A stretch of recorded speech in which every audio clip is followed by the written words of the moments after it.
Boa noite. Vamos ver se estamos ao vivo ou não estamos. Acho que estamos.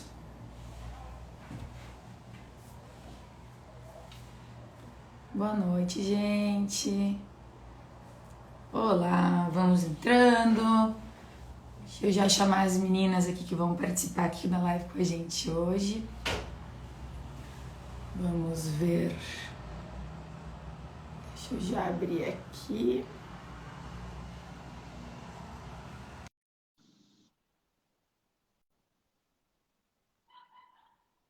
Vamos. Boa noite. Boa noite. Tudo bom? Que bom que a gente já vamos começar com todo mundo junto no nosso espaço aqui. Tá? Eu ia fazer até fazer uma apresentação antes, mas acho que já vamos com todo mundo na tela conversando, né? Bom, eu sou Carol, tá? Sou pediatra do Nasce Criança e junto comigo aqui tenho a Flávia, a Flavinha, tá? Nossa Nutri, que trabalha há 10 anos já com nutrição, com ênfase 15. na pediatria mesmo. 15! Tá, né? Aumentou um pouco, né? E trabalha também com educação infantil, na escolinha, consultório. E a Ana Fono, que tem essa ênfase toda em criança, né? De saúde de criança e com enfoque bastante em alimentação, né? E esse é o nosso papo de hoje, né? Deixa eu subir aqui os comentários para conseguir ver todo mundo. E é bem um bate-papo, gente. Eu quero que vocês perguntem, eu quero que vocês interrompam qualquer pergunta. A gente recebeu várias perguntas antes e espero que a gente consiga responder tudo, tá? A gente vai tentar fazer um papo bem grande, assim, e cheio, assim, bastante conhecimento pra gente. Então, a ideia disso, assim, é porque a recusa alimentar, ela gera muita preocupação, muita frustração.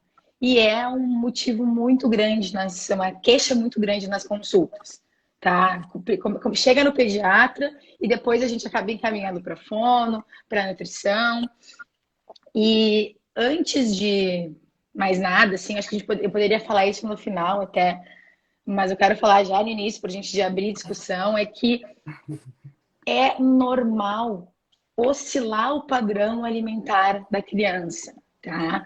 E isso faz parte do processo de aquisição, de autonomia deles, tá? E cabe à família ver se a postura vai ser positiva ou não em relação a isso, que vai impactar para o resto da vida alimentar dessa criança. Então, bora lá, meu Deus, vamos conversar então. Pegar um Então, pouquinho seu gancho, Carol, rapidinho, só para falar também que cabe às famílias, assim, a gente, quando olha a criança, ver que ponto que tá essa dificuldade, né? Se é uma dificuldade realmente que a gente tenha que intervir ou se é uma dificuldade que a gente vai acalentar a família e vai explicar o que pode estar acontecendo, né? Então, que esse gancho aí é muito importante, né? é tudo junto, né? Tudo junto. E, Tudo junto. É e, uma a- e, ao, caminhada. contra- e ao contrário do que todo mundo pensa, assim, os distúrbios alimentares não começam com a introdução alimentar, né? A gente tem muita gestante aqui nos assiste, né? Que não está nem pensando em comida do bebê ainda, mas está pensando na amamentação. E começa na amamentação tudo isso, né? Então eu queria que vocês duas falassem sobre como a amamentação ela influencia nisso tudo, assim, nesses distúrbios alimentares. Uhum. Então, quer falar, Aninha, primeiro? Posso começar? Uma coisa que acho que não é muito falado para as mães antes de vir o bebê é que amamentar não é fácil, né? Primeira coisa, todo mundo acha que é a coisa mais natural do mundo porque deveria ser, mas não é fácil. Não é toda mãe e todo bebê que vai encaixar e vai ser perfeito, que nem todo mundo fala que é. E isso já é uma frustração que acontece para a maioria, porque não é perfeito na hora que começa, né? Então, acho que o reflexo da criança de conseguir deglutir, sugar, e mamar, ele é nas primeiras semanas. Depois disso, tudo é aprendizado. Então, no momento que passou aquele reflexo, que ele vai procurar, que ele vai mamar, ele vai aprender conforme as experiências que ele vai tendo, né? Que o bebê vai tendo. Então, às vezes, a amamentação não tá super boa, o bebê e a mãe estão sofrendo naquele momento ali, mas ninguém dá muita uma olhada para isso porque tá conseguindo, tá ganhando peso, tá indo. E é esse momento que a criança começa a fazer essa estruturação psíquica de relação com a alimentação e com a mãe. E com regulação de fome e saciedade, né, Flavinha? E essa confiança se cria nesse momento, né? Esse reflexo que a Aninha falou, que é a habilidade reflexa que a criança tem logo de início, onde ela sabe procurar o seio, onde ela começa a sugar, onde ela começa a aprender a deglutir. Isso vai se desenvolvendo com o passar do tempo. E nesse mesmo aspecto, ela vai criando uma relação com a mãe e uma relação com o alimento. Né? A partir do momento que ela entende que aquilo que ela está engolindo é o alimento dela. E isso vai se desenvolvendo e chegando nessa questão de introdução que a gente falou, mas muito antes, ali nos 3, 4 meses, né? Qualquer coisa a Carol me corrige, que isso ela sabe melhor do que eu, mas a criança começa a ter a relação também de desenvolvimento com as mãos. Então, a gente fala muito dessa questão das crianças começarem a pegar as coisas, a começar a levar as coisas na boca, né? O porquê que a gente fala muito de deixar a criança explorar as coisas com as mãos, porque as mãos fazem parte diretamente nesse processo de desenvolvimento da criança como um todo, né? Num geral, assim. E aí eu já tô entrando um pouco mais na introdução alimentar, para deixar eu começo. Não, é que... Não. É um mundo completo de descobertas, assim. Isso que a Ana falou, amamentar, para mim, talvez tenha sido uma das coisas mais difíceis que eu já fiz em toda a minha vida. E é uma coisa que precisa ser bom para as duas partes. Precisa ser leve, e o começo não é, né? O começo pode ser bem difícil. Por isso que é importante a gente também frisar, não acho que existe ajuda para isso, né? Existe consultoras de amamentação que não precisa estar doendo, tá horrível, e só depois de tudo isso acontecer, daquela coisa ir ladeira abaixo, que a gente precisa buscar ajuda. Eu acho que a gente tem que deixar isso antes, né, Carol? A alimentação tem que começar lá atrás, tem que começar na gestação, tem que começar na barriga. Exatamente, começar a entender o que está acontecendo, o que tem para vir na frente antes mesmo, porque senão as mães são pegas de surpresa, mas não só elas, as crianças, porque elas também não sabem o que elas estão fazendo ali. A consulta pré-natal, eu acho isso importantíssima para gerenciar um pouco a expectativa. Exato. Também, né? E é muito nisso que vocês estão falando, assim, dessa habilidade reflexa, tá? Que o bebê nasce, e faz o crawling, que é o... E caminhando para o peito. O bebê já nasce sabendo sugar. Nasce sabendo sugar, não mamar. Né? Que são coisas bem diferentes. Às vezes são poucos ajustes que já vão facilitar. E o problema desse momento não ser agradável e não ser prazeroso é que o bebê, no início, está recebendo tudo como informação sensorial, né? Então, aquele desconforto para mamar, ou se tem algum problema gastrointestinal, a PLV, né, que é a alergia à proteína do leite de vaca, que eles mais têm, esse desconforto gástrico para o bebê é tudo só dor, eles não sabem diferenciar. Então, essas memórias de sensações negativas ficam para depois, na introdução, elas aparecem às vezes de novo. São associações, né? A gente vive de associações para tudo nisso. E só puxando essa habilidade reflexa, assim, que a gente está falando, depois, como a Ana falou, se não me engano, a gente vem com um aprendizado baseado em experiência, tá? Tudo que a gente está falando aqui, a gente vai ir falando, a gente vai falando dicas e tudo junto ao mesmo tempo, tá?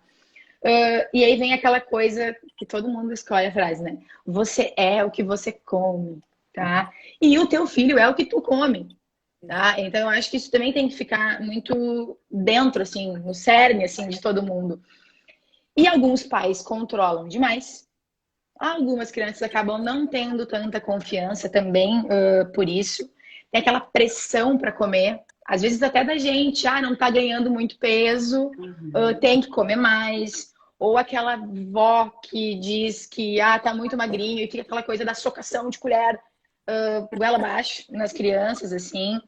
E eu queria que você falasse um pouquinho, acho que a Flavinha acho que pode começar. Eu tenho uma paciente que é muito maravilhosa, que ela tem 2 filhinhos, a Letícia, tá? E ela chegou para mim bem assim, eu tenho um pavor dessa palavra introdução alimentar. Eu falei, mas por que pavor? Ela, porque não é uma introdução, é uma apresentação. E eu não pude concordar mais com ela, tá? Nesse aspecto. E eu queria, assim, que vocês falassem um pouquinho sobre isso, de qual a importância de respeitar o tempo da criança, para a gente gerar realmente associações positivas com a alimentação nesse Memórias início, positivas, né, para Carol? não degringolar a coisa depois. Então, pegando um pouco o gancho do que tu disse, assim, com relação à introdução alimentar, à apresentação, eu sempre gosto de falar que a introdução alimentar ela é um momento de aprendizado, né? Ela é um momento onde a criança vai aprender a comer. Ela não tem obrigação de comer. Até 1 ano de idade, claro que a gente quer que a criança chegue ali com 10, 11 meses comendo melhor, tendo uma capacidade de valor calórico um pouco maior pela comida? Talvez, mas não é esse o principal agora. O que está alimentando essa criança nutricionalmente ainda é o leite materno ou fórmula, caso esteja usando. Tá? A comida é para aprender. Então, a comida, nesse momento, ela serve para a gente explorar, para a gente criar memórias positivas. O que nos trazem hoje, que os estudos nos trazem muito forte hoje, é que essa questão da exploração, do exemplo, né? A gente fala muito, eu e a Ana, a gente conversa muito sobre isso, então a gente tem uma sintonia bem grande com relação a essas coisas. Sentar na mesa com os pais não é simplesmente porque vai gerar aquele momento agradável, o que é maravilhoso, mas é o exemplo que os pais dão de confiança também, onde a criança olha o que tem no pratinho dela, tem no pratinho dos pais. Isso gera para eles uma confiança absurda, porque a segurança maior neles está no pai e na mãe. Então, se eles comem o mesmo que eu como, é porque aquilo pode fazer algum sentido para mim, né? Outra coisa que a gente explora demais, que eu comecei a falar ali antes, é o mexer na comida, tocar no alimento. Por que isso é tão importante? E aí eu vou entrar um pouco numa seara que é o BLW, né? Que veio Por assim... favor, eu acho que tem que entrar mesmo, assim, de verdade. Sim, que veio muito forte. E o BLW, ele é muito legal no sentido do que ele nos trouxe de autonomia que ele traz para aquela criança, tá? Mas o BLW não significa isso que eu explico muito nas consultas, que a criança, que os pais não podem intervir em nada, que os pais não têm participação nenhuma. Não, os pais podem e devem, até porque isso acalenta os pais. A partir do momento que eu dou segurança para os pais, eu dou segurança para as crianças. Isso é uma coisa que gera uma sintonia. Então, precisa estar tudo gerando ao mesmo tempo aquele prazer, né? Aquele momento agradável para que se gere memórias positivas, porque senão também não consigo isso. Se eu tenho uma mãe insegura que está ali olhando aquela criança comendo nervosa do lado, angustiada, que ele pega, mas não leva na boca, que ele só amassa, vai gerar angústia naquela mãe e não vai degringolar aquilo, entendeu? Só vamos voltar um pouquinho, Flávia, que Uhum. teve uma pergunta aqui, o que é a BLW? Eu ia BLW, falar que tinha que dizer, porque pode tem falar, gente que Aninha. não vai saber. Pode falar, Aninha. É Baby Led Weaning, é uma sigla em inglês para dizer que o bebê está desmamando e entrando na alimentação. Traduzindo para o português é meio infeliz o nome, porque parece que vai desmamar, mas não é a intenção de desmamar. Tanto que depois foi feito outros estudos e tem o Bliss, que é o Baby Led de introdução a sólidos, que daí faz mais sentido. Tipo, o bebê liderando a introdução aos sólidos é o Bliss, que é uma outra sigla, que contempla a parte de deixar a criança com a sua autonomia, com os seus pedaços, mas também podendo usar a colher, podendo usar outras texturas que não só os alimentos inteiros, né? BLW acaba sendo mais rígido na abordagem, assim, né? E que não é para todo mundo, né? BLW não é para todo bebê e toda mãe. E muito menos se existe algum atraso de desenvolvimento ou alguma questão neurológica, BLW não é nem recomendado dele, né? Acho que isso é importante dizer.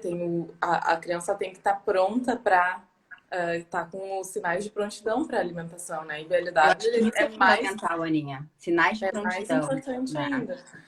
O que a Flavinha falou que eu queria só pontuar também para lembrar, esse momento de alimentação com a família não é também um momento em que a criança vai estar usando o neurônio espelho e vai estar reproduzindo o que ela vê. Então, para pensar em habilidades motoras orais, esse desenvolvimento oral de estar aprendendo, ela não vai aprender com os pais não comendo, sendo colocado na cadeira e comendo sozinha. Ela vai aprender muito mais se tiver alguém na frente dela fazendo, porque ativa o neurônio espelho e ela vai tentar imitar esse movimento. Eu gosto, desculpa, Flavinha, eu gosto muito, muito eu sempre oriento nas consultas, assim, de puericultura, que puericultura é o acompanhamento que o pediatra faz no consultório, que no 5º mês já se tem a cadeirinha de alimentação, que normalmente no 5º mês o bebê já consegue ter um controle maior de tronco, já consegue ficar sentadinho com apoio, não necessariamente sozinho, alguns sim, outros com apoio ficam, que o cintinho de segurança façam que o bebê fique em algumas cadeirinhas, não todas, né, em cadeiras mais seguras e menos seguras, porque é muito mais do que comer. É aquela que eu sempre digo, aquele balé daquela concha de feijão para o bebê olhar, sabe? É tudo. É como é que foi o teu dia. É o momento da família, é o momento de... E já tem vários... e tem vários estudos provando, assim, que crianças que sentam à mesa junto com a família, que não é aquela coisa, né, que eu sempre digo, gente, a gente não tem... Não são cachorrinhos que a gente dá comida antes... Ou dá a tua comida que eu como rápido, depois tu dá pra ele, eu seguro. Não, todo mundo junto. Pode ser mais trabalhoso, mas não tenho dúvida nenhuma disso. Tá? Mas é muito, tá sabendo, muito... né, Carol? Tá passando por isso, né, Carol? Mas é muito melhor pro bebê, porque é cheiro, é gosto, é textura. É Imagina... sensorial, né? Que trabalha É junto no mesmo tudo. único momento. E tem uma coisa bem importante, Carol, só pegando esse teu gancho do que tu falou do sentar. Como a Aninha disse, eles trabalham inicialmente por imitação. E até mesmo a colher, eu sempre gosto de orientar que a mesma colher que a mãe tem ou o pai tem para auxiliar o bebê, e veja bem, auxiliar, a gente não vai estar fazendo por eles todo o tempo, a gente vai estar auxiliando. O bebê vai ter uma igual. Ele vai brincar com aquilo ali inicialmente, porque ele não tem senso de direção para levar até a boca. Algumas até ele vai acertar, mas não são todas, né? Vai fazer maior sujeira. Só que essa sujeira é que faz com que ele consiga sentir a textura daquele alimento que está ali. Então, aquele alimento que ele consegue tocar, pegar com a mãozinha, né? Porque eu gosto muito de, como a Aninha falou ali do Bliss, só para pegar esse paralelo, eu gosto muito de falar da participativa. Que, na verdade, é bem isso, é ter o melhor dos dois mundos. A gente tem aquele prato com a comida levemente amassada e tem os mesmos alimentos soltos na bandeja no tamanho correto para a idade, né? Porque inicialmente eles começam pegando de mão cheia, depois eles vão fazendo a pinça. E que ele vai explorar. Aquele alimento que ele está explorando com a mão, ele vai começar a sentir aquela textura na mão. Para depois ele sentir aquela textura na boca. Aninha, qualquer coisa, se estiver errado, tu me corrige. Eu até quero que, agora que tu falou do levemente amassado, eu acho que a gente pode falar um pouquinho sobre progressão de texturas. Também, eu acho, pra gente entrar... Eu tô interrompendo, mas aí vamos todo mundo falando junto. Vamos lá. Então, textura eu vou deixar para a Fono, vai abordar um pouquinho mais sobre as texturas aí. Então, a Fono não é tão tradicionalista, né? Mas antigamente se falava muito nessa progressão de textura, porque em outros países, até tem uma menina da Austrália que eu ando conversando bastante, que é fono lá, ela fala que lá é assim, na Inglaterra, eles fazem progressão porque eles indicam iniciar com purê. E eles até daí indicam começar um pouquinho lá pelos 5 meses, que aqui no Brasil a gente faz a partir dos 6, né? Então existe essa progressão, vai começar com purê, depois vai com grumos, depois vai aumentando.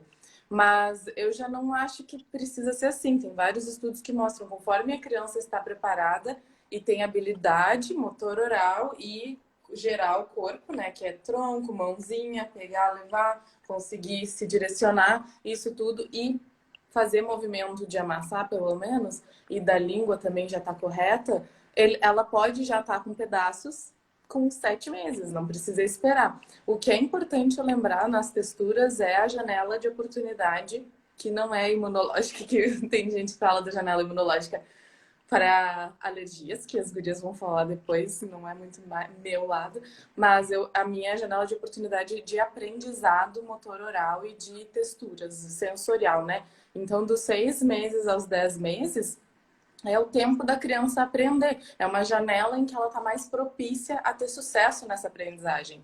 E tem alguns estudos mais antigos, de 2009, eu lembro, 2009, 10, um que fez com crianças de até 7 anos e olhando com que idade foi introduzido sólidos e grumos. E aí, todas as crianças que tiveram essa introdução depois dos 10 meses, elas tinham dificuldade alimentar lá nos 7 anos. Ela permanece, tanto que seletividade alimentar se fala muito, não é frescura. É os adultos que pedem, como é que é? Menu de kids, eu ia dizer em inglês, né? O menu de criança, tipo a massa sem molho, um hambúrguer sem nada. Esses adultos que gostam mais de coisas mais plain, né? Mais sem graça para quem come tudo. O paladar que tinham, né? O paladar infantil que se diz assim, né? Que não existe paladar infantil. Eu tenho pavor disso. Do paladar infantil. Paladar infantil, gente. Ainda mais que tem bebês que comem camarão, né? Então, mas aí que tá. Uma das perguntas que veio pra gente antes, assim, quando foi aberta a caixinha de perguntas, foi sobre alimentos que pode se dar, o que não pode se dar numa introdução alimentar, tá? Agora eu vou direcionar para a Flávia. Flávia, o que eu não posso dar numa introdução alimentar? O que não pode dar até um ano, tá? Até um ano. Não posso dar, dos 6 meses a um ano. Leite de vaca, sal, suco e açúcar. Acabou, gente. Acabou. É isso. Ah, mas eu posso dar. E tudo isso que a gente está falando de bebê. Assim como tem bebês que estão prontos, sentam e aptos a iniciar a comida antes dos 6 meses. Quando a gente está num consultório, a gente consegue individualizar cada um, né? Então, o meu exemplo, a Maria começou a comer antes dos 6 meses, né? Aos 5 meses e meio, ela já estava sentadíssima e com todos os sinais que ela poderia comer. Então, a gente consegue individualizar isso, não é uma coisa assim como o BLW. Eu sempre digo que o BLW começou como uma moda de internet, assim, né? E aí todos os Instagrams maravilhosos daquelas crianças comendo. E BLW pode dar muito trabalho, assim como não é para toda criança. Eu tenho pais que chegam para mim no consultório frustradíssimos. Eu não consigo fazer o BLW. Eu falei, mas gente, tudo bem? Quem mandou, não quem tem que. É essa pressão que tem que sair, né? É essa pressão que tem que sair. Então, que tipo de alimento eu não posso dar? Nenhum, pode dar tudo. Assim como que fruta que eu começo a introdução alimentar. Com a melhor agora, dá uma bergamota, coisa bem boa, laranja, que a gente tá no auge. A única coisa que eu gosto de falar quando isso acontece, Carol, só pra te interrompendo, desculpa, mas só pra acrescentar. Quando falam pra mim, eu não consigo fazer BLW, eu não consigo colocar as coisas junto, dá mais trabalho, ok. A única coisa que eu sempre peço pra cuidar é, se o bebê tentar tocar no prato ou em alguma coisa, deixa ele se lambuzar, né? Não deixar fazer por conta de sujeira é algo que a gente tem que tentar ajustar, porque isso faz parte e essa sujeira ela é importante, de certa forma, né? Agora, o puro picar e o trabalho que isso dá no dia a dia, que a gente sabe que dá, realmente, gente, isso aí a gente vai individualizar, é para cada um. Agora, se ele tentar mexer, se ele tentar pegar em alguma coisa, deixa ele manipular, porque é esse desenvolvimento com as mãos que vai dar uma evolução muito grande para essa criança no desenvolvimento da alimentação. E assim como quando ele pegar o brócolis, ou o que seja, na mão e jogar no chão, não é porque ele está te sacaneando.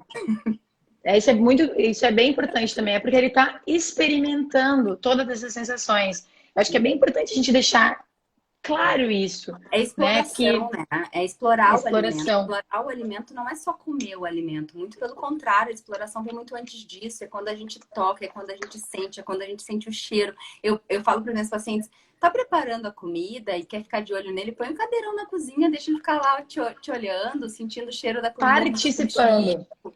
Participando, perfeito, é isso, sabe? Acho que essa parte que a gente está explorando bastante é também para mostrar como evitar, né? Isso tudo é uma prevenção às dificuldades alimentares e seletividade. E não importa a abordagem que os pais escolherem, porque não tem a perfeita, tem a melhor para cada dupla, para cada família. O principal é ser responsivo. E não é ser responsivo a criança respondendo ao alimento, que tem gente que às vezes confunde. Mas é ser responsivo ao que a criança está fazendo ali na tua frente. Então, como tu vai responder e como tu vai reagir ao que a criança está fazendo. Por exemplo, se a criança tem um gag com um pedaço, que ela faz um... O que é gag? Que é gag? Gag é esse reflexo que a criança tem quando tem um pedaço ou alguma comida que ela não tá com a habilidade ainda muito boa, ela vai ter como defesa e botar para fora. Esse gag, que pode parecer um engasgo, né, e se demorar mais vai acabar sendo, assusta muito os pais. E conforme os pais reagem a isso, também vai dar para a criança medo de tentar isso de novo, ou conforto, tipo, nossa, foi um pedaço grande, deixa a mãe te ajudar a tirar, deixa eu te ajudar. Respira, faz poker face e vai lá. E como a criança tá também ali no cadeirão experimentando, ela tá. Eu vi esses dias um vídeo de uma mãe que me mandou que tá com o bebê com dificuldade. Ela, ele não come, ela não. Mas o bebê tava assim, ó, com um brócolis e ela, come a carninha, pega a carninha também, olha só a carninha. E você viu que ela tava super explorando o brócolis? Deixa ela explorar o brócolis, ela tá comendo brócolis, espera. Dá um tempo para a criança. Então, não ficar com as expectativas do que é ideal, ser responsivo com o que a criança está vivendo ali naquele momento e não contar a quantidade, pedaços e tal, porque lembrar que o estômago da criança é bem menorzinho do que a gente acha, né? E essa é uma pergunta também que sempre chega ali no sexto mês, quando vem a introdução alimentar, que eu acho que casa com o que a gente está falando. Então, eu pergunto a vocês. Quanto um bebê tem que comer? Começou a introdução alimentar, quanto? Essa sempre pergunta. São 6 colheres? 2 colheres? 20 colheres? O quanto que ele quiser. Ali é bem o que eu disse, assim, agora o momento de preocupação não é quantidade, é qualidade. É como eu apresento o alimento, ou seja, que alimento eu estou fornecendo, a qualidade desse alimento, como que ele está sendo preparado e como ele está sendo fornecido pela criança. Ela vai responder com sua saciedade. Então, quando ela der sinais de que ela não quer mais, a gente respeita. Até os 2 anos, a criança tem total senso de saciedade. Então, assim, se ela virou o gostinho, se ela empurrou, respeita isso. Chegou o momento dela, ela não quer mais. Deixa ela ali contigo enquanto está acabando de comer, se a refeição estiver sendo feita juntas. E isso é importante a gente frisar. O melhor é a refeição ser feita junta, sempre que possível. Mas a gente sabe que flexibilidade é importante, né? Não deu para ser todas. Ok. Ou a criança estava mais chorosa, ou estava com sono. Respeita isso também, deixa dormir um pouquinho, depois quando acordar, come, né? Ou acalma, dando leite materno, não tem problema nenhum. Isso sempre vem, Carol. Mas aí ela chora, eu ponho para sentar, para comer, e ela não come nada, e eu acabo tendo que dar seio materno e acabou a refeição. Não tem problema tu acalmar um pouquinho com o seio e depois dar a comida. Não tem problema algum, é muito melhor para a criança, porque ela vai entender que aquele momento vai ser muito mais prazeroso para ela. Porque sentar na cadeira chorando, ela vai criar uma aversão à cadeira, vai criar uma aversão àquele momento de alimentação. Né? Assim então, como... cuidar. Não, pode falar, Nia. Pode falar. Assim como a amamentação é livre demanda e a gente confia que mesmo sem contar os ml que saiu do peito, a criança está bem amamentada, o introduzir a comida até os 1 ano é nesse sentido também. Ela vai comendo o quanto ela tem saciedade, o quanto ela tem fome, o quanto ela tem saciedade. Isso tudo a gente pensando em crianças saudáveis, com desenvolvimento típico e que ninguém forçou comida a mais, que aí a criança já começa a perder regulação interna e já não tem noção do quanto ela tem fome ou não. E até trocar, porque às vezes se confunde sono com fome e o bebê tem que respeitar o tempo e essa autorregulação. Os bebês são muito mais inteligentes do que a gente imagina. Às vezes a gente julga a capacidade deles de não saber se é suficiente ou se é suficiente, e eles sabem o que é suficiente para eles. Assim como tem uma pergunta que entrou agora, tá? As perguntas, elas roubam o nosso roteiro, tá? Então a gente entra aqui com a pergunta. Então, a minha filha de 2 anos e 2 meses parou de comer sólidos por alguns dias. Não era dente. Voltou para a escola e voltou a comer super bem. Aí eu já entro também, aproveitando essa pergunta de escola, tudo, em relação à rotina que foi destruída de muitas crianças nessa... Não é mais nem época, né? Nesse ano todo que a gente está vivendo, de fecha escola, volta escola, e agora a gente está aparentemente entrando para uma coisa que as crianças vão conseguir finalmente, escolas abertas para elas com segurança. Como é que essa rotina impacta, assim, de ela não tá comendo? Mas de repente ela não tá comendo por N motivos, assim. E muitas crianças comem melhor vendo outras crianças comerem. É isso mesmo? Ou é alguma coisa em casa? Acho que vamos falar um pouquinho sobre isso. Não, isso realmente acontece. E essa queixa do não comer bem, né, da dificuldade alimentar veio muito grande agora de época de pandemia. Desde criança de 1 aninho e pouco até crianças maiores, né, veio mais forte. Muito por conta daquilo que tu falou no início, aquela expectativa e às vezes até mesmo uma pressão que acaba acontecendo dentro de casa, né? Não por mal, mas porque todos os pais querem ver a criança comendo bem. E às vezes o bem para nós é um, mas para a criança aquela quantidade não é totalmente necessária, é outro. E realmente a questão rotina, né, impacta totalmente no desenvolvimento alimentar da criança. Então, essa ruptura que teve, né, de vai à escola e depois voltou de uma hora para outra, depois parou de novo. Isso para a criança acaba sendo muito complicado de entender o que está acontecendo. E onde que ela reage? Normalmente é na comida e às vezes nas suas expressões. Algumas crianças ficaram mais agitadas, né? Eu tenho pacientes que ficaram um pouco mais agitados mesmo, com algumas confusões, né? Até mesmo da gente entrar com um lado um pouco mais psicológico. Então, tem uma influência, um impacto muito grande nisso tudo e que a gente também tem que saber como abordar com a família. Porque nesse momento a gente começa a ter que trabalhar uma questão de dificuldade alimentar um pouquinho diferente. Do tipo, o que ela está aceitando? Como que ela está aceitando?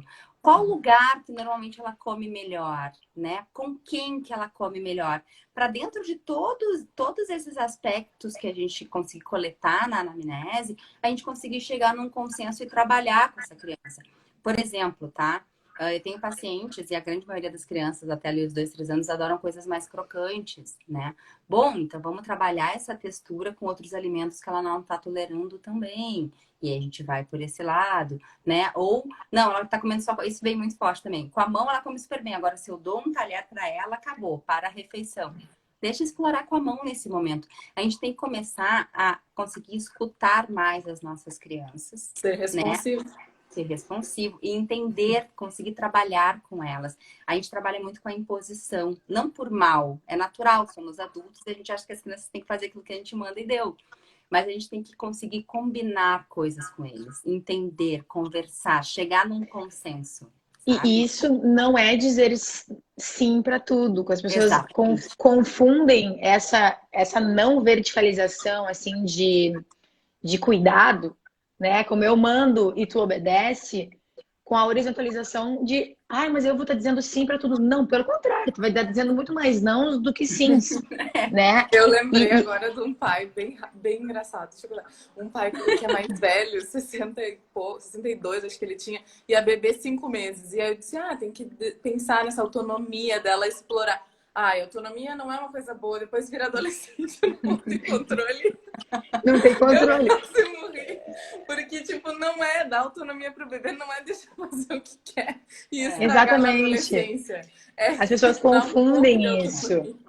É por isso que a orientação é importante, né, Carol? Porque as pessoas, assim, os pais, e isso eu gosto muito de falar na consulta, eles também estão aprendendo, ainda mais quando é o primeiro filho. É um aprendizado para ambos. Né? A gente aceita que caminhar, a criança tem que aprender a caminhar. Mas por que comer não? Comer por que também comer não?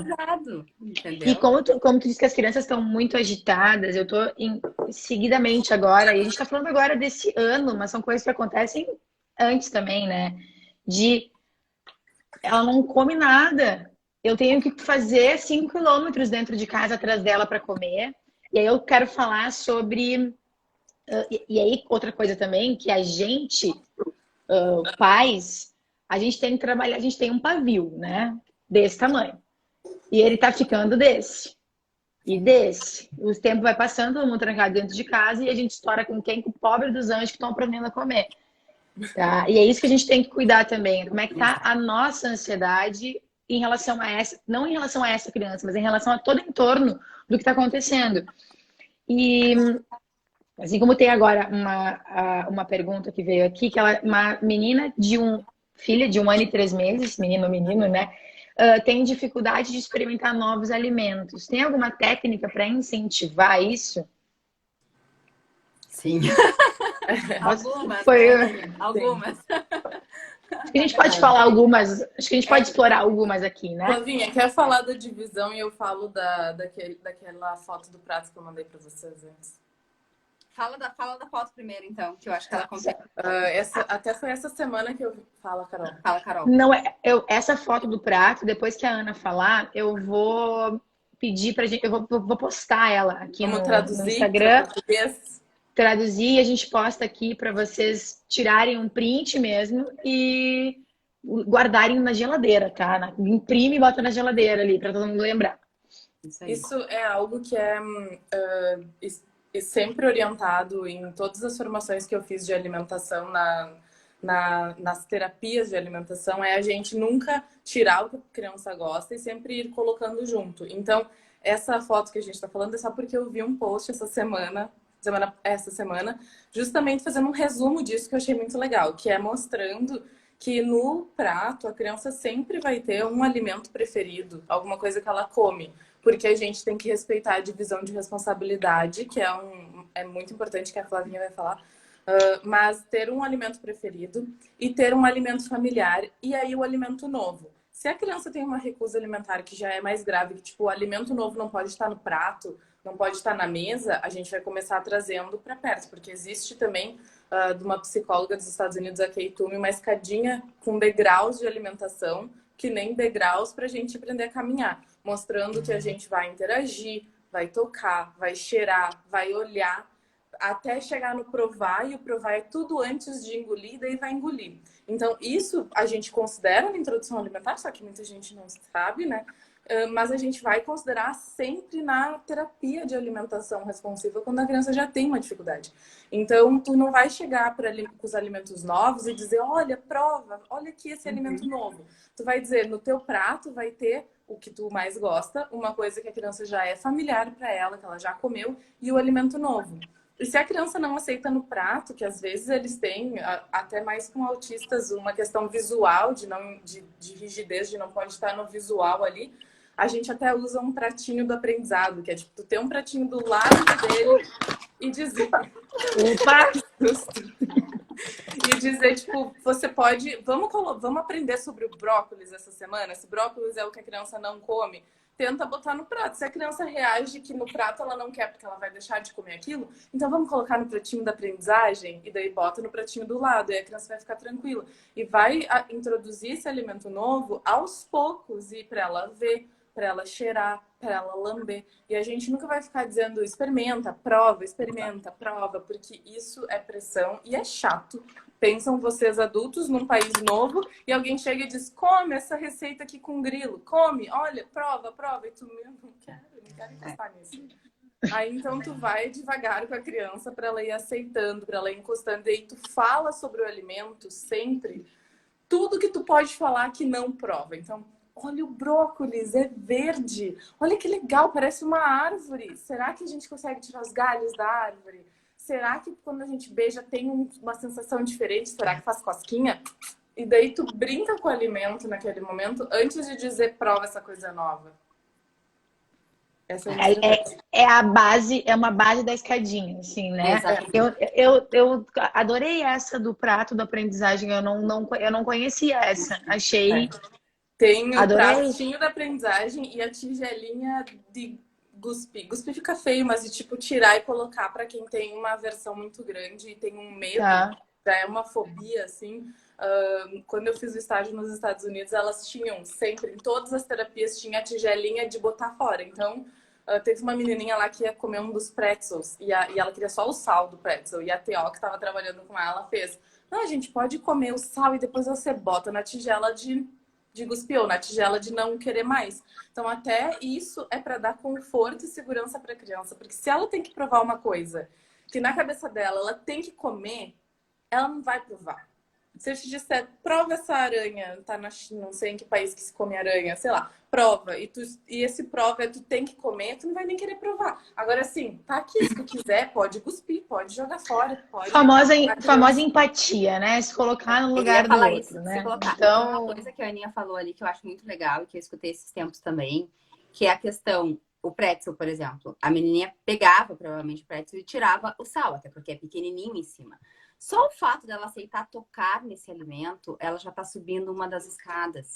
Ela já fez Porque 3 degraus ali. a criança, exatamente, a criança, ela começa a aceitar o alimento através do toque, através do visual dele. Quando uma criança, quando chega uma seletividade para mim, né, que a mãe já me fala, ela não aceita nem que eu ponha no prato, e se tá perto dela, ela nem chega, é um grau totalmente diferente do que se vira para mim e fala, não, ela até toca, mas ela não põe na boca. Eu já fico super feliz, porque ela toca. Já Significa que um abriu, dia talvez abriu ela a vá porta, né? colocar na ela exatamente, ela já abriu a porta, a oportunidade de aceitar aquele alimento na boca dela, mas ela ainda precisa ter um pouquinho mais de confiança. E aí sim eu vou trabalhar com esse projeto com a mãe, eu vou pedir para ela botar essa criança para só respondendo a pergunta, né? Levar para a cozinha, fazer as compras junto. Tem uma dinâmica que eu faço muito com as famílias, que é cada familiar escolher um grupo alimentar, né? Que daí eu falo dos grupos alimentares em consulta.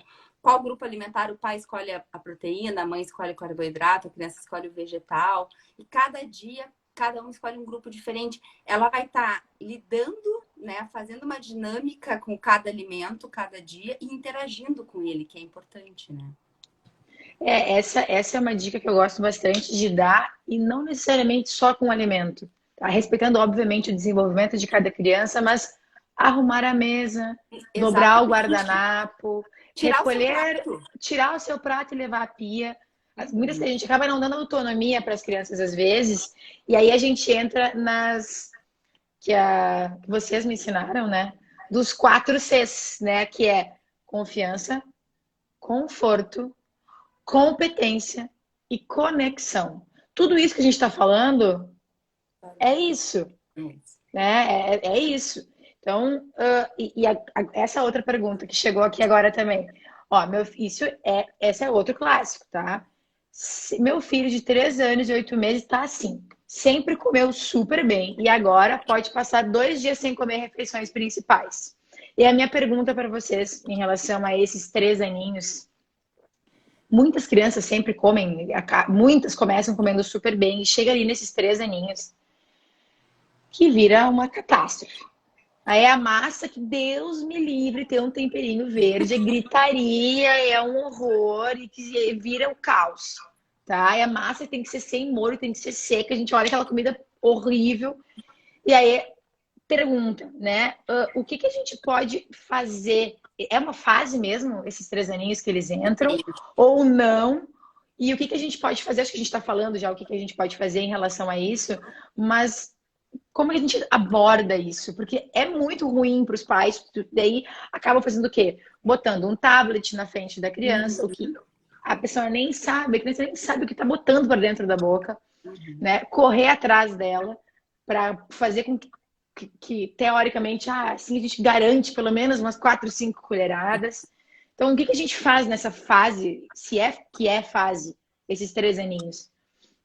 Assim, pode ser uma questão de fase, e acontece ali nos 3 anos uma virada, vamos dizer assim, às vezes isso acontece até antes, 2, mas 3, né? ali muitas vezes nos 2 anos isso já está acontecendo. Primeiro que a gente tem que ir na anamnese ver que tipo de relação é essa, que tipo de seletividade pode ser essa, dificuldade, melhor dizendo, é essa. Se é algo orgânico, né, que pode estar acontecendo um pouco mais a fundo com essa criança e daí fazer uma investigação maior, ou se é algo comportamental, realmente, que a gente possa estar trabalhando de uma maneira diferente, se é uma questão sensorial. Então, a gente precisa ver tudo o que aconteceu antes até chegar a esta fase de 2, 3 anos. Como é que foi essa introdução, como a gente falou, como é que foi a amamentação, como é que foi o contato dessa criança com o alimento desde o início.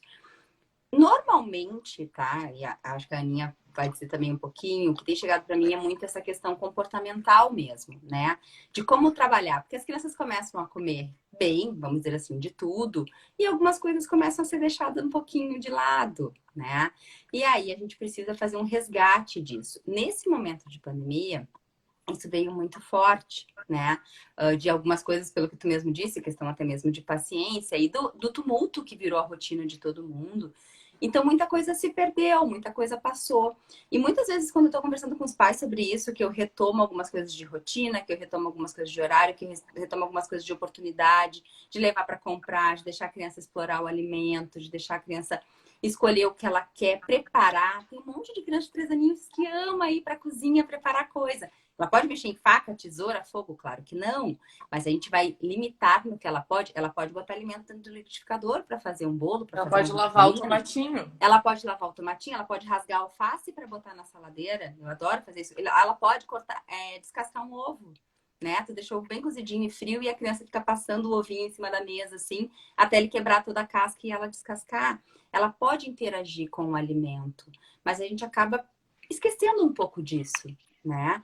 Normalmente, crianças que fizeram bem esse trabalho antes, nessa fase é um pouco mais difícil disso acontecer tão profundamente, tá? Mas caso aconteça, a gente retoma, a gente observa e retoma onde que teve algum escape, onde que isso passou para a gente retomar e começar, e normalmente isso evolui muito mais fácil. Agora, é muito importante falar uma coisa aqui, tá, Carol? Não tem muito tempo para isso. Tempo que eu digo assim, a gente não consegue determinar tempo. Os Ah, 2, 3 aninhos, tu diz. exato. Eu não tenho como determinar que ela vai deixar de ser assim mais seletiva daqui a um mês, daqui a uma semana ou daqui a 2 meses, Vai né? depender muito de como os pais vão responder a esse Exato. momento. Vai depender muito de como for a resposta dos pais, a resposta da criança a todo esse processo. Eu sempre, às vezes, os pais me perguntam: a criança precisa estar junto na consulta? Às vezes sim, e às vezes não, né? Mas é importante em algum momento ela escutar. As crianças entendem tudo que a gente fala. É. Né? Então, a partir do momento que eu consigo conversar com ela também, ajuda e ajuda muito. A gente cria um vínculo que nas próximas consultas a gente vai vendo como isso vai evoluindo. Né? Acho que a Aninha pode falar disso tanto quanto eu. Então, tem muita coisa para ser abordada e que é muito interessante, muito mesmo. Acho que esse momento dos 2 aninhos é clássico, tanto que nos Estados Unidos falam muito como o Terrible Twos, né? Que é os 2 aninhos terríveis. É um momento de estruturação psíquica em que a criança se reconhece como um ser individual e tá naquele momento, agora eu sou dona de mim. E ser dona de si, aí eu posso recusar esse prato. Então, conforme os pais também vão respondendo, ah, não Se quer eu, isso, se eu fechar a boca, eu não vai entrar controlo. colher. Eles entendem que eles controlam, que eles desestruturam os pais nessa idade. Eles não fazem de propósito, mas Onde eles eles estão jogam. testando e estão vendo. E aí que divisão de responsabilidade entra de novo. A gente tem que ter uma coisa favorita na mesa, mas deixar eles autônomos para comer o que eles querem também. Então, a Flavia não falou antes, mas divisão de responsabilidade é os pais ter algumas responsabilidades e as crianças outras. Então, os pais vão ser responsáveis pelo que vai na mesa, ou o que vai ser feito naquela refeição, aonde vai ser feita essa refeição, vai ser na sala hoje, vai ser um piquenique lá fora, vai ser na mesa, vai ser no cadeirão, e os horários que isso vão acontecer, quando. Então, rotina é importante. Camila, tu comentou, ele passa 2 dias sem refeições principais. Mas aí o que ele come? Que horário que ele come? E que são as outras comidas que ele come? Ele mesmo assim senta na mesa e come alguma outra coisa e não come a refeição principal? Ou ele recusa e dali meia hora ele diz, eu quero uma bolacha, e vocês dão porque ele não comeu nada. Então, estruturar a rotina e momentos é responsabilidade dos pais, e também se a criança já tem uma dificuldade alimentar, se ele já está recusando 2 dias todas as refeições principais, comida mesmo, tu não vai dizer vai ficar sem comer, tu vai dizer vai comer o que você quer nesses horários. Então, a gente tem o horário do almoço, você não quer nada do que tem aqui e tá muito, muito estressante esse momento, também tem que considerar em que nível tá essa dificuldade, como que tá toda a relação. Vocês vão, né, conversar com a criança de que então ela vai comer uma coisa que ela gosta mais, mas no horário da refeição com todo mundo. Não depois, meia hora, dizendo, eu quero aquele mamar de Nescau cheio porque eu não quis comer.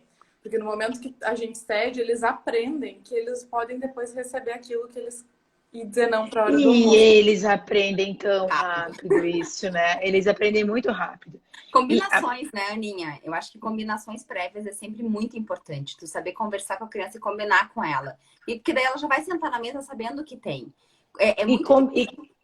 e combinar não é dar recompensa. Eu acho que também Exatamente, é. Não. exatamente. É bem isso. É combinações dentro daquilo que a gente tem, né? E não é tu pode comer, se tu comer um alface, eu te dou um chocolate mais tarde. Não. É conversar sobre o que está acontecendo, né? E aí abordando, como a Aninha falou, vai ter uma coisa que a criança gosta, na textura que ela gosta, que ela vai aceitar melhor, eu sei que ela vai.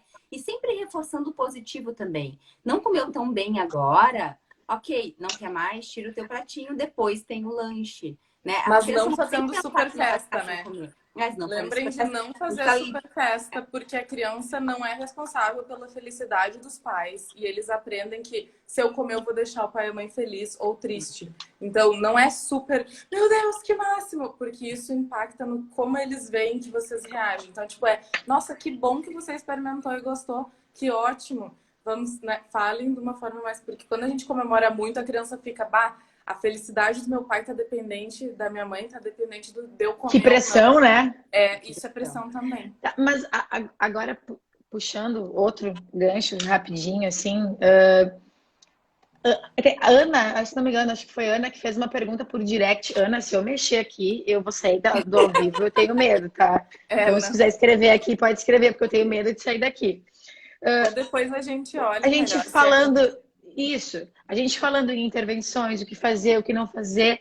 Agora, o não comer pode ser só a pontinha lá em cima, tá? Do iceberg, assim, o que a gente enxerga é o que não come. Quais são os sinais? E a gente está falando muito de autismo, né? A gente entra muito Esse nessa mês, né? seara, assim. Mês passado. Né? Agora a gente já está. Então, mas são todos os meses, na verdade, né? São todos os meses. Quando que eu me preocupo e devo procurar ajuda? Ana, essa vai para ti, Ana. Tá, então, a seletividade, o que a gente tem que cuidar é como tá essa relação, como tá esse momento de refeição. É sempre estressante para as duas partes, para a família inteira. A criança não tá ganhando peso. Se é bebê, a gente vai vendo pelo leite mesmo, né?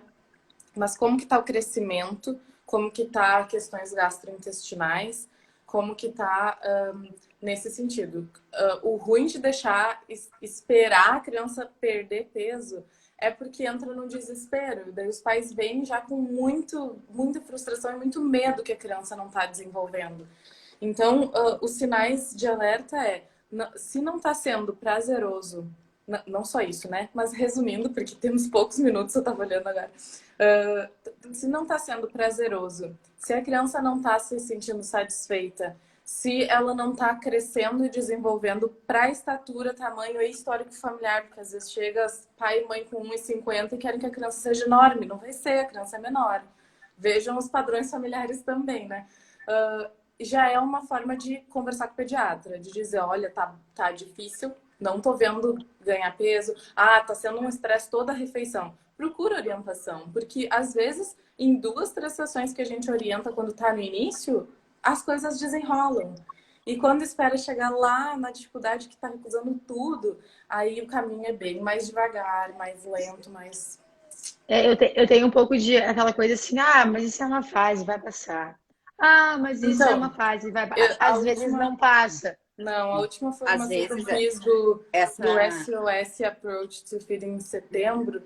Não, o que a gente fez, Flavinha? Em janeiro, o primeiro congresso que Janeiro, teve curso. internacional de dificuldades alimentares infantil e juvenil.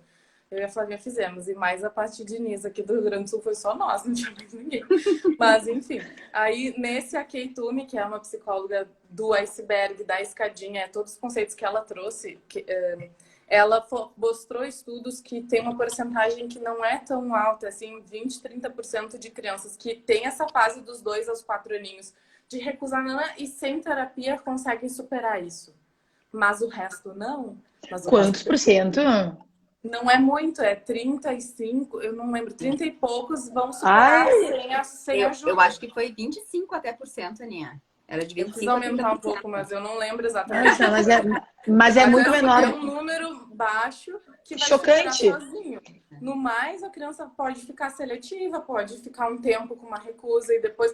Mas o que vai ter esse momento ali dos 2, 3 aninhos, 4, que eles recusam mais e vão superar sem orientação, sem nada, é essa porcentagem. São poucos, não é todos, assim, mas tem uma porcentagem que vai resolver.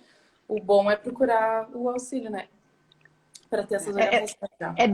Esse é muito importante, assim, a gente, muitos pais, assim, chegam na consulta com o pediatra e nem sabem o que é aquela carteirinha que dão, né? Aquela carteirinha grossa, assim, que vocês recebem, que não é só para anotar, escrever o peso e a altura, tem todos os gráficos que a gente tem, né? Da OMS, o Score Z, percentil, onde ao longo de um acompanhamento, só com isso a gente consegue fazer tanta coisa, só com esses dados, de ver, ó, mas começou aqui, por volta do 6º mês, parou de ganhar peso, o que aconteceu aqui?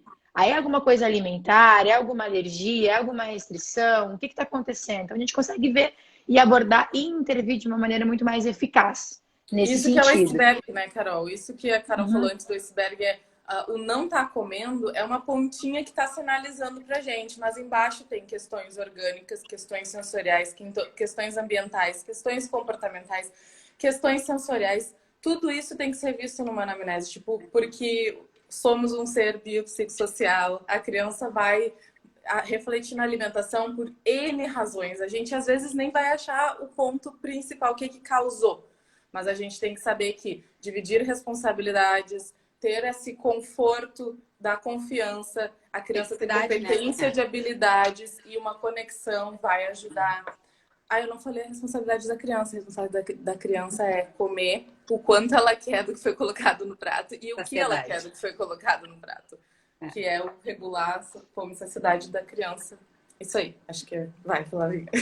Falei Carol, tudo correto, porque tá acabando uma coisa tempo. Que eu sei que o nosso tempo tá mais curto, mas eu acho importante a gente colocar, que tu falou bastante, e eu acho isso fundamental para os pais, que eu me preocupo muito com a segurança dos pais. Eu acho que os pais não estarem seguros é algo que influencia muito para a família, assim, como um todo, tá? Eu acho que a criança, às vezes, ela pode não gostar de tudo, ela tem o direito de não gostar de tudo, mas a gente vai estar explorando ela, a gente quer fornecer para ela que ela explore tudo, para ela poder conhecer e ela poder dizer as suas preferências, mas dentro daquilo que, por exemplo, ela gosta de 5, 6, 7 frutas, mas mamão e banana ela não come de jeito nenhum. Tá ok. Mas ela come outras coisas. Às vezes chega para mim coisas nesse sentido. Então, por isso que eu acho importante a gente também falar que... Dar oportunidades, né, Flavinha? Tá, Sempre. obrigada. Acabou de falar que eu ia dizer. Desculpa. Deixa ela também... Bem capaz. Deixa ela também de responder as coisas, né? E não somente a gente forçar. E quando a gente fala em forçar, às vezes até aquela questão gentil de... Só mais um pouquinho, não quer provar esse? Eu fiz isso aqui com tanto carinho para ti. É gentil. Botar o emocional. É gentil, entende? Coisa de vó, né? Exato. Só que essa gentileza para a criança é uma pressão. Então, até mesmo essa questão gentil e calma, a gente deve evitar. E às vezes isso é muito difícil para a família. A gente entende que é difícil, mas a gente tem que tentar trabalhar com isso. É só porque eu acho que era importante esse tópico. Não, eu acho que tudo que a gente falou, assim, eu acho que vocês brilhantemente falaram, assim, a gente conseguiu, vou puxando para o encerramento, tá? A gente conseguiu dar várias dicas e no que fazer, os sinais de alerta e a dica que eu sempre dou, assim, finalizando meu ladinho aqui, é traga junto para a cozinha. Cozinha não é lugar onde criança não pode entrar, onde não pode abrir onde tem panela. Deixa a criança explorar. É óbvio que as facas não precisam ficar na primeira gaveta da cozinha, gente. Mas torna o ambiente propício para essa criança participar. Tá? Vai à feira. Ok, mas é pandemia, não posso sair de casa. Gente, muitas coisas ao ar livre seguem funcionando, a gente tem que permitir isso. Precisa existir o sensorial, precisa continuar existindo essas coisas que as crianças foram privadas muitos nesse, né, de não tocar mais e viverem dentro de uma caixa monótona, né? Então a gente precisa mostrar para elas tudo isso. E alguma mensagem final, Gurias? O Instagram vai fechar quando fechar 1 hora? Olha, Não? se fechar, daí acabou, vai ficar fechado Tá. assim. Mara Sandra Magalhães. A Mara Sandra Magalhães manda direct, tá? Para que a gente fala desse teu bebê aí, porque não vai dar tempo agora. Tá bem? Eu acho que, resumindo, seria ficar de olho nas habilidades, no conforto, na conexão que a criança tem com o alimento, como que isso está funcionando, como que está funcionando com os pais. Se já tem alguma dificuldade, fala para o pediatra vai orientar, e se não souber, vai orientar para fono, para nutri, para ver. Se já tem uma recusa, procura ajuda, porque às vezes algumas orientações e ajustes já dão resultado e não chega lá na frente, né? Temos grupos de risco que provavelmente deviam ter essas orientações sem nem ter a dificuldade ainda, né, Flavinha? Vai na Nutri. Prematuros, né? Prematuros, atraso de desenvolvimento, ter uma paralisia. Essas crianças não vão poder comer? Vão. Elas não vão poder explorar? Vão. Elas vão poder explorar da mesma forma. O processo vai ser mais lento e mais lá na frente do que a criança típica, com o desenvolvimento normal, que a gente diz. Mas vai estar ali, sempre sendo responsivo ao que a criança está fazendo, percebendo, dando oportunidades, dar oportunidades. Tem uma menina no Instagram que fala muito de comida, ela não é fono nada, acho que ela cozinha, ela tem um livro lá, mas ela fala que tem pesquisas que de 7 em 7 anos a gente muda nosso paladar. Então, a gente vai preferir coisas que a gente não comia antes, então a criança também. E tem, assim, a exposição é de 10 a 15 vezes o alimento exposto. Eu ia falar isso agora. Isso aí, é isso aí. Sorry. A gente tem que explorar muito o alimento até dizer que realmente não gosta. Então, varia o tipo de alimento, de maneira que tu apresenta o alimento para a criança. Pega a cenoura como exemplo, dá ralada crua, dá cozida em rodelas, ou dá crua em rodelas também, dá em forma de soufflé, dá inteira. Dá inteira para ficar roendo. Quantas crianças eu vejo roendo coisa mais linda, com cabelão, a cenoura Exatamente. grande. Então, explora, deixa a criança explorar.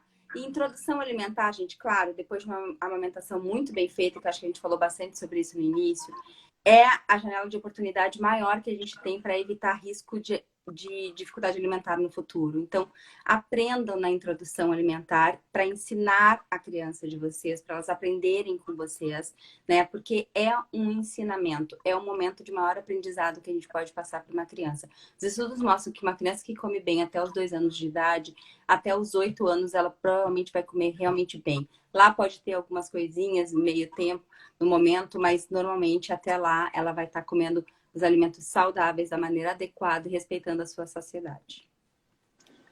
Isso aí, gente. Eu acho que então o que fica para fechar tudo assim, que a gente vai postar essa foto aí que a Ana disse em relação às seletividades, como que a gente faz esse pratinho do lado, que é o...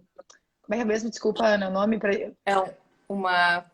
para ajudar a iniciar novos alimentos, para provar isso aí, para provar novos alimentos. Os nossos 4 Cs, né? O conforto, confiança, competência, conexão. E... Da Suzanne Morris, né? Não é nossa. É da Suzanne Morris. É da nossa rainha senhora. E que a gente não perca a janela de oportunidades. Então, obrigado pela oportunidade de estar aqui conversando com vocês de novo. Um beijo grande a todo mundo que participou. E se tiverem mais perguntas, pode mandar. Acho que temos os assuntos para fazer mais outra live, mais outro tudo que a gente precisar. Só pensando em mais coisa aqui, ó. Dos maiores. A gente quase não falou dos maiores. E o Instagram não nos derrubou ainda. Não nos derrubou ainda, mas eu acho que vamos encerrar. Gurias, um beijo. Muito obrigada, tá? Um beijo, obrigada a todos. Carol. Beijo, obrigada. Beijo. Tchau, tchau.